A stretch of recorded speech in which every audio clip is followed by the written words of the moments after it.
direction l'Odyssée des lions de mer. Mais avant cela, laissez-moi vous présenter notre parc privé, fondé par Françoise Delors en 1980 et que nous agrandissons chaque année pour le bien-être de nos animaux et de nos visiteurs. Beauval est classé parmi les 4 plus beaux zoos du monde et est le seul zoo français à vous présenter des pandas géants, mais également des koalas, qui partagent la serre australienne avec les rarissimes kangourous arboricoles.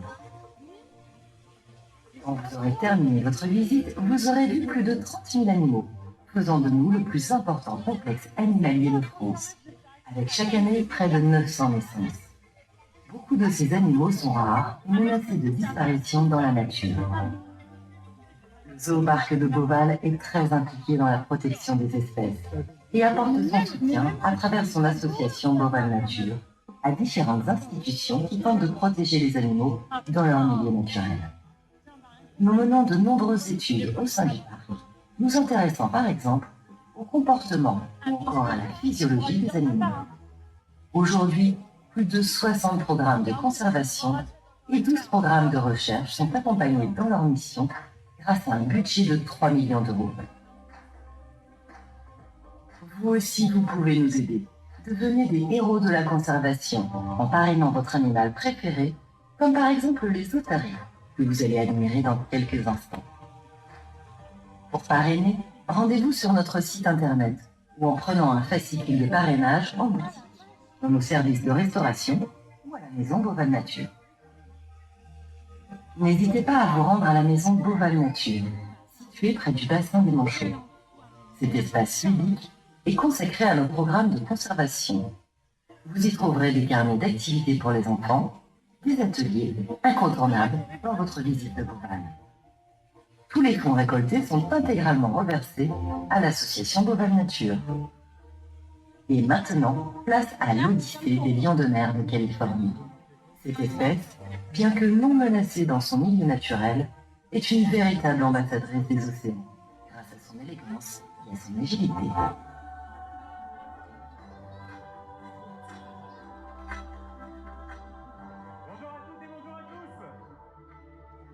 J'espère que vous allez tous bien et que je vous souhaite la bienvenue.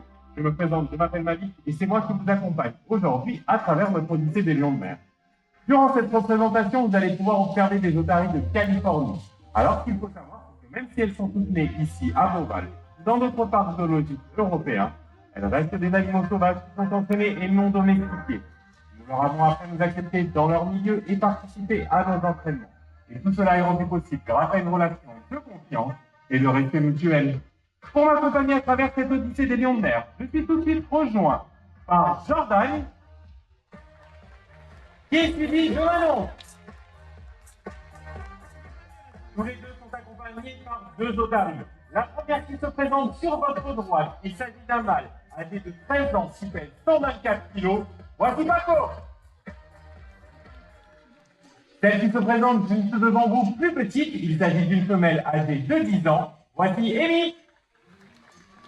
Et bonjour Sophie dans ta petite caverne Sony.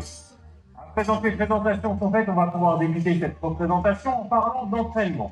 Il faut savoir qu'on utilise une méthode dite positive, c'est-à-dire qu'à chaque fois que les animaux vont faire un bon comportement, ils vont être récompensés. À l'inverse, s'ils ne font pas ce que nous attendons d'eux, c'est pas très grave, on va tout simplement passer à autre chose et revenir vers eux lorsqu'ils seront davantage motivés. Pour faire de l'entraînement, on va avoir besoin de plusieurs outils. Dans un premier temps, on va créer une relation de confiance avec nos animaux. Ensuite, on aura besoin d'un sifflet, puis d'une target. Alors, la target, qu'est-ce que c'est? Ça peut par exemple être le point du soigneur ou encore ce bambou avec un embout coloré que tient fièrement Manon. Lorsqu'on va débuter l'entraînement, on va présenter cette target devant le niveau de notre otarie. Au moment où notre animal va venir toucher cette fameuse target, on va tout simplement siffler pour lui dire bravo, c'est très bien, c'est la réponse que j'attends de ta part. Et derrière, on va récompenser nos otaries. Alors au niveau des récompenses, comme vous en doutez, on va passer par la nourriture, mais également tout ce qui va leur faire plaisir. Ça peut par exemple être des caresses ou encore des jouets. Progressivement, nos animaux vont comprendre et apprendre qu'il est intéressant de venir toucher cette target, mais également la suivre. Regardez avec Paco sur la plage ou encore Amy dans l'eau. Lorsqu'ils cette étape de l'entraînement elle est acquise par notre tarif, la target, on va pouvoir l'utiliser de plusieurs façons. On va par exemple pouvoir l'utiliser tel un crayon afin de dessiner le comportement qu'on souhaite apprendre à notre animal. Alors regardez avec Manon et Amy sur les révérences, donc ce petit saut où notre tarif va marcher. Donc on peut voir que Manon a tout simplement dessiné, vraiment utilisé cette target comme le crayon afin d'expliquer à Amy la forme qu'elle attend d'elle. Cette target, on va également pouvoir l'utiliser afin de stimuler une partie du corps de notre animal que l'on veut voir en mouvement. Regardez, Jordan c'est muni de 2 targets, donc une sur le museau et la deuxième tout simplement pour demander à Paco de soulever ses fesses. Progressivement, ces targets, on va tout simplement les faire disparaître et on les remplace au final par un mot et un geste. Et je vous laisse à présent observer les comportements terminés. Donc regardez avec Amy les révérences.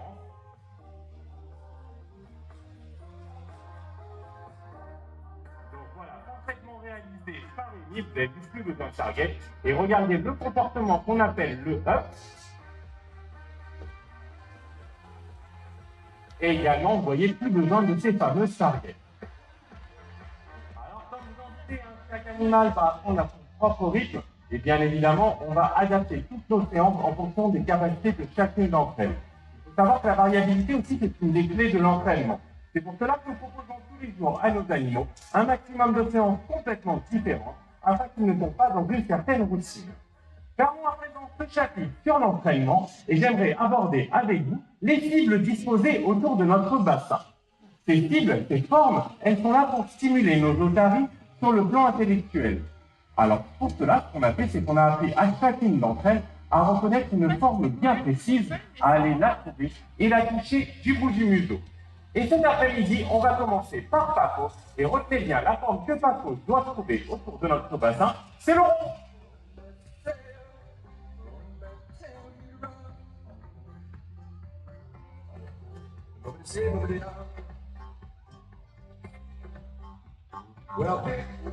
Et c'est tout bon pour Paco. Autour d'Amy à présent. Et la forme d'Amy, elle, c'est le trait.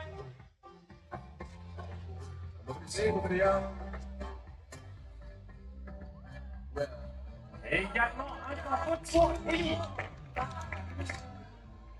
Parlons à présent des vibrisses des otaries. Ces très grandes moustaches qu'elles possèdent sur le bout du museau. Il s'agit d'un élément sensoriel très important puisqu'il va leur permettre de chasser en eau trouble, mais également d'analyser leur environnement. En effet, à chaque fois qu'on va présenter un objet au-dessus du museau de notre otarie, le réflexe sera toujours le même. Les grandes moustaches vont se redresser afin de capter des informations sur la nature de l'objet qu'on leur présente, mais également sur sa position. Et afin que ce soit davantage visuel pour vous, nous avons appris à Paco à maintenir une noix de coco en parfait équilibre.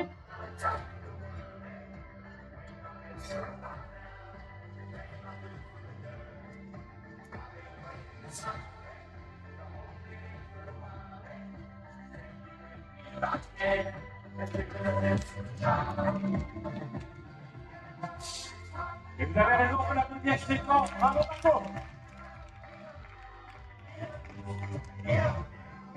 Parlons à présent d'un sujet qui nous tient particulièrement à cœur ici à Beauval, la protection de l'environnement. Comme vous le savez, de nombreuses menaces pèsent sur notre planète. La surpêche et la pollution sont des problèmes majeurs pour toutes les espèces que l'on voit disparaître. En effet, à cause de notre consommation excessive de plastique, les déchets s'accumulent et se répandent dans tous les océans. Les microplastiques vont alors contaminer toute la chaîne alimentaire et provoquer des dégâts considérables. Gardons tous à l'esprit que n'importe quel déchet laissé à même le sol finira forcément sa course dans les océans. Et pour éviter cela, il existe un geste très simple que je suis sûr ici tout le monde connaît. Et c'est Amy qui va nous rappeler cet après-midi l'exemple à suivre.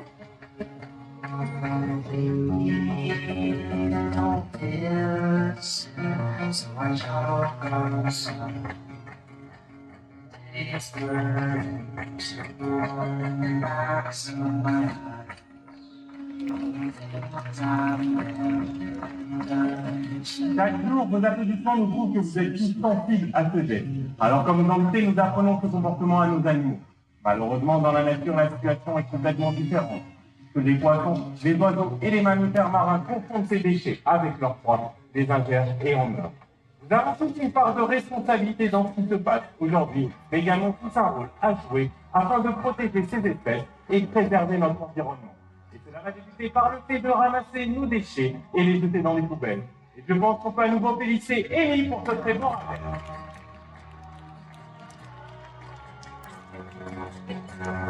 Parlons à nouveau d'entraînement, mais cette fois-ci de l'entraînement médical. Il faut savoir qu'il est très important puisqu'il va permettre aux vétérinaires d'effectuer des soins et des examens sur nos otaries.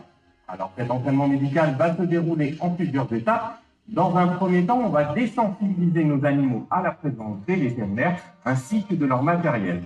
Et en parallèle, on leur apprendra différentes positions adaptées à chacun de ces examens. Alors tous les jours, nos animaux sont passés en revue. Ainsi, par exemple, on leur a appris à ouvrir la gueule sur demande afin de pouvoir inspecter la langue, le palais, mais également la dentition de nos otaries. Regardez, on peut le faire de plusieurs façons, à distance, comme vous le montre Amy, mais également éventuellement à l'aide de nos deux mains afin de contrôler l'ouverture et la fermeture de la gueule de nos animaux. Et ce que je vous propose, c'est de regarder notre écran. Regardez, on vous a fait un cliché de la gueule de Papo que vous voyez avec Jordan depuis le début de cette représentation. Sur cette photo, on peut voir que les dents des otaries, elles ont des particularités. La première, c'est déjà qu'elles sont toutes noires. C'est tout à fait normal. En fait, c'est tout simplement le tartre qui va s'accumuler au fur et à mesure du temps et qui va prendre cette coloration-là. Autre particularité de la dentition de ces animaux, c'est que les dents vont être toutes pointues. Pourquoi? Parce que c'est des animaux qui ne vont pas mâcher leur nourriture, mais qui vont avaler le poisson tout rond.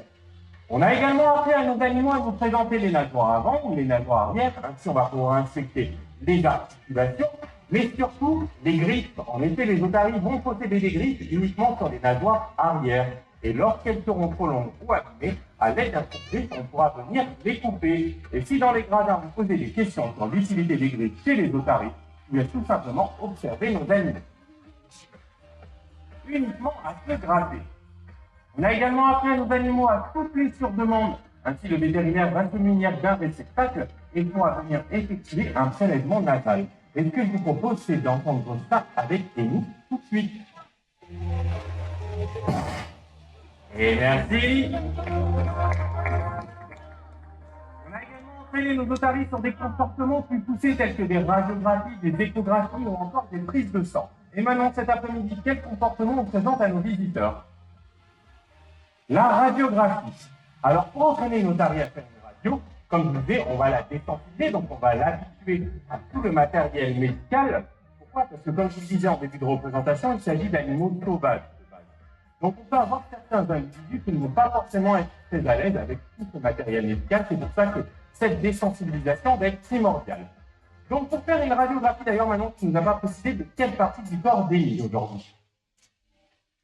Des dents? Radiographie des dents. Alors dans un premier temps, on a demandé à Amy de s'allonger. Une fois qu'Amy est dans la position adaptée, Manon va venir déposer sa plaque radio qu'on a recouverte de néoprène afin de la protéger de la même façon que le feront les vétérinaires, donc de la protéger de l'eau. Une fois qu'Amy sera parfaitement à l'aise avec cette plaque radio, Jordan, lui, il va prendre le rôle du vétérinaire et il va se munir d'une réplique du générateur et ensuite il va se présenter au-dessus de la tête d'Amy. Et ensuite, Manon va lui demander tout simplement d'ouvrir la gueule afin que le vétérinaire puisse réaliser les clichés qu'il souhaite. Et je vous invite à nouveau à regarder l'écran juste derrière moi, car vous avez une radiographie de Vénus. Vénus, c'est la doyenne de notre groupe, qui est âgée de 18 ans. Et là, sur cette cliché-là, vous pouvez bien observer toutes les dents qui vont composer la mâchoire de nos otaries, ainsi que la boîte crânienne. Amy, elle vous illustre une des différentes positions qui vont être nécessaires à la réalisation de cet examen. On va également travailler sur la durée de ces comportements, car vous en doutez, une radiographie ne va pas être réalisée en l'espace de 2 minutes. C'est pour cela que nos animaux sont entraînés à garder ces positions pendant plusieurs dizaines de minutes. Et c'est grâce à cet entraînement médical que les animaux résidents en parc zoologique vivent généralement plus longtemps que ceux dans la nature. Et je pense qu'on peut à nouveau féliciter Amy pour cette belle démonstration. Revenons à présent sur les formes disposées autour de notre bassin. Ces formes sont là pour stimuler nos animaux sur le plan intellectuel, comme je vous l'expliquais précédemment. Alors vous vous doutez bien que si ces formes étaient toujours au même endroit, ce serait beaucoup trop facile pour nos otaries, et dans ces cas-là, ils n'y auraient aucun intérêt. C'est pour cela qu'on va les déplacer tout au long de la journée. Et si vous vous souvenez bien de la forme de Paco, c'était le rond, et celle d'Amy, le trèfle. C'est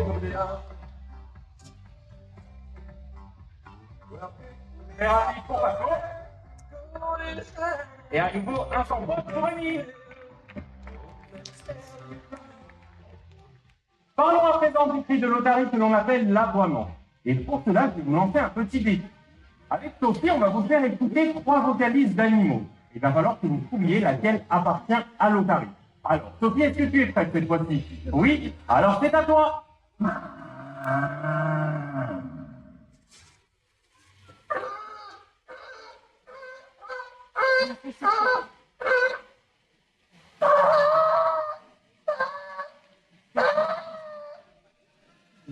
Alors dans les gradins, qui vote pour le cri numéro 1?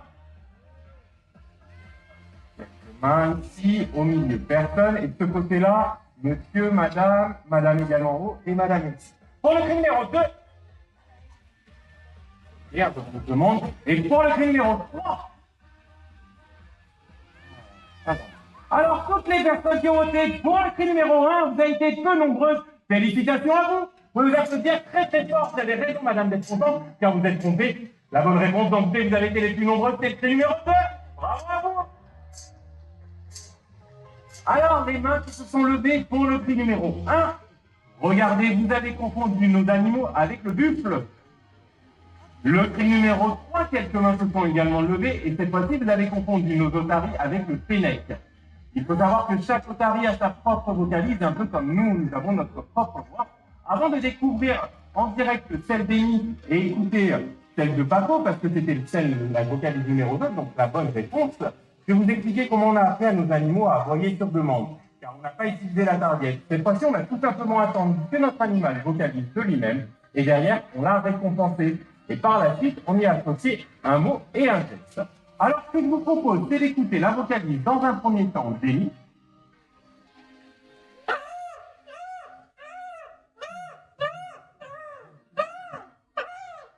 Merci Amy. Autour de Paco à présent.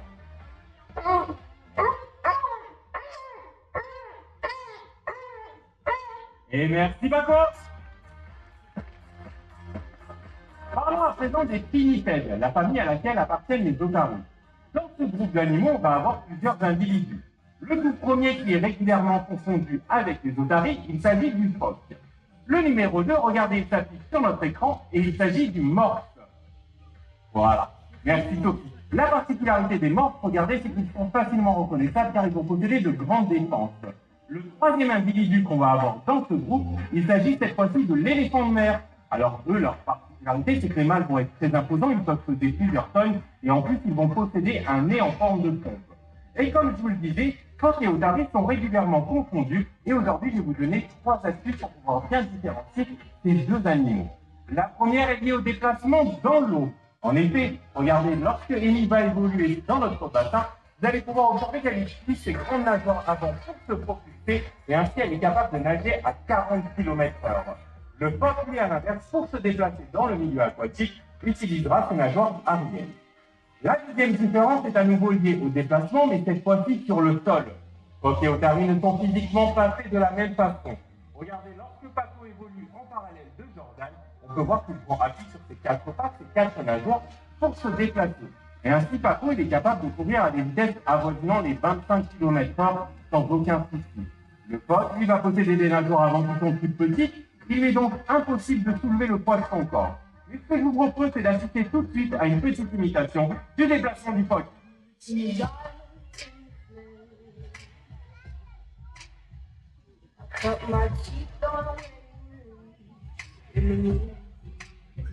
Et merci Paco pour cette belle imitation. La troisième différence est à nouveau flagrante, on va dire. Elle est tout simplement petite et elle se trouve au niveau de la tête de nos animaux. Regardez sur Paco, on peut observer des petites oreilles, des pavillons externes. Le phoque, lui, aura uniquement des petits trous, des petits orifices. Il est donc impossible de distinguer des oreilles chez ce dernier. Alors, on a abordé les différences et comme vous en doutez, il existe de nombreux points communs, notamment le fait que ces deux animaux vont manger du poisson, qu'ils sont capables de vivre dans l'eau, mais également sur la partie terrestre. Mais la particularité qu'ils ont été propres à tous les mammifères, c'est qu'ils vont posséder des poils. En effet, je vous l'accorde, il n'est pas évident de le distinguer lorsque nos otaries sont mouillés, mais regardez sur les 2 nouvelles photos qui apparaissent sur notre écran. Il s'agit de Grace, une autre femelle de notre groupe, que vous verrez un peu plus tard durant cette représentation. Sur ces 2 photos, on peut voir qu'il y a une grosse démarcation au niveau de la couleur de son pelage. C'est tout à fait normal. En fait, la partie sombre, c'est lorsque les poils sont mouillés, et la partie beaucoup plus claire, c'est lorsque le poil va commencer à sécher. À ce moment-là, il va s'éclaircir et s'épaissir.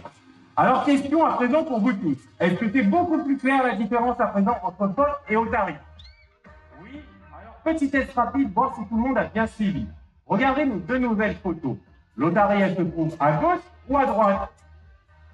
À droite. Félicitations à tous, vous applaudir tous très très fort. Bravo à vous. Alors, jusqu'ici, vous avez pu voir évoluer nos otaries. Observez certaines de leurs capacités. Et vous allez le voir, elles ont encore d'autres aptitudes physiques. À tout de suite.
Les êtres aquatiques nous rappellent la beauté de notre environnement.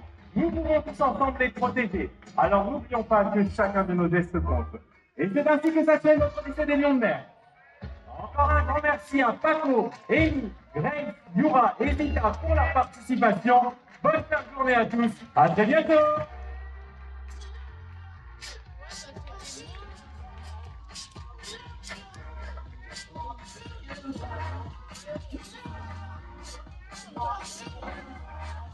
Mesdames et messieurs, pour le bien